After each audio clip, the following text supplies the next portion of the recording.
দেশ কি ভালো নির্বাচনের পথে কিনা? ভালো নির্বাচনের পথে এরকম করে বলবার মতো কোনো কিছু হয়নি। আমরা যেরকম আশা করেছিলাম তার কাছেও যাচ্ছে না, বরঞ্চ প্রশ্নবিদ্ধই হচ্ছে বেশি। এই যে ধরেন গতকাল নাকি পরশুদিন দেখলাম দুটো, তারপর আরও একটা 3টা দল বিভিন্ন অভিযোগের কথা বলল।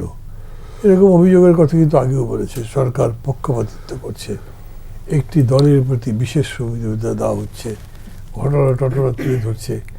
এগুলোর ব্যাপারে সরকারি কোনো ব্যাখ্যা নাই। তারা যে সবই সত্যি কথা বলছে নাও হতে পারে, বা তাদের সব অভিযোগ যে আমলে নিতে হবে তাও না, কিন্তু সরকার তো আমলে নেবে, পাবলিক আমলে নেয় কিনা সেটা তো তাদের ব্যাপার।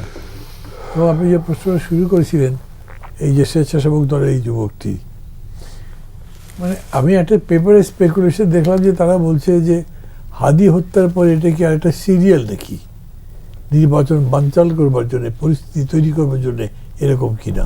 এবং কি অবাক ব্যাপার জানেন, গতকাল এবং আজকে মিলে দুটো প্রশ্ন আমি শুনেছি, ভাই নির্বাচন কি হবে? তাই বললাম এখনো নির্বাচন হবে, এই প্রশ্ন করার কারণ কি, না হবার কি আছে? তাই না, কীরকম লাগছে। তো মানুষের মধ্যে এখন এগুলো নিয়ে সংশয় আছে।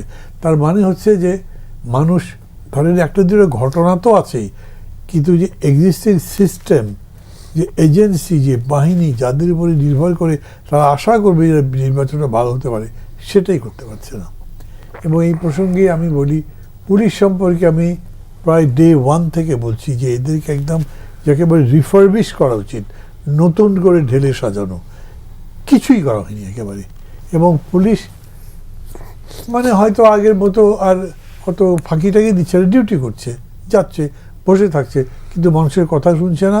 সে অনুযায়ী তারা নিজেদের বুদ্ধি বিবেচনা দিয়ে কোনো ব্যবস্থা নিচ্ছে তাও দেখছি না। গভর্নমেন্টে কোনো কিছু করে না। আর এই যে স্বরাষ্ট্রমন্ত্রীর বিষয়ে তো কত কথাবার্তা বললেন, ভদ্রকে খারাপ লাগে না, আমার খুব সিম্পল টাইপের লোক, কিন্তু আবার বোকা শোকাও মনে হয়। তার চেয়ে বড় কথা হলো যে ডিউটিটা আছে সেইটা উনি যে করতে পারছেন সেরকম তো না। হাদির ব্যাপার নিয়ে দেখেন, মানে একটা ওয়ার্ড কমিশনার নাকি কাউন্সিলর, তিনি এই হত্যাকাণ্ড ঘটিয়েছেন, যেটাকে আপনি একটা ইন্টারন্যাশনাল মাপের অফেন্সের কাছাকাছি দেখাচ্ছেন, একটা ন্যাশনাল ইলেকশন ডিস্ট্রয় করার জন্য করা হচ্ছে বলে মনে করছেন। সত্যি মিথ্যা আমি কিন্তু কমেন্ট করবো না। সেটার জন্য বড় মাস্টার প্ল্যানার, মাস্টার মাইন্ড, বৃষ্টিপুর একটা শব্দ আমরা আবিষ্কার করেছিলাম, এমন একজনের কথা বলো যে কেউ বিশ্বাস করছে না এই কথাটা। তার মানে হচ্ছে সরকারের বিশ্বাসযোগ্যতায় চলে গেছে। আমি দেখছি গতকাল আমাকে একজন ফোন করলে, গল্প করতে করতে ফোনে বলছে যে আচ্ছা ভাই ইউনূস সাহেব কোথায়? আমি বললাম মানে? বলো না, তাকে তো কোনো পত্র পত্রিকায় টেলিভিশন কত দেখছি না, প্রায় দিন 10 হয়ে গেল।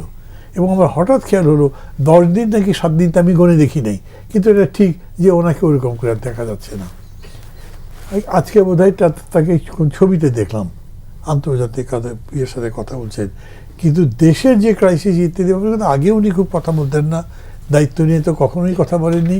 এবং এখন হি ইজ অলমোস্ট অ্যাবসেন্ট।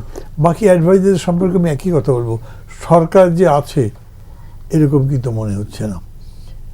এবং আওয়ামী লীগের তিরোধানের পরে, আমি শব্দটা এরকমই বলি, তিরোধানের পরে যেরকম করে বিএনপির আবির্ভাব, যেরকম করে তাদের অবস্থান গ্রহণ, যেরকম করে তাদের অবস্থান, এগুলোতে তো মনে হচ্ছে মানে কেউ কি মনে করবে যে দেশে আর কোনো সরকার আছে?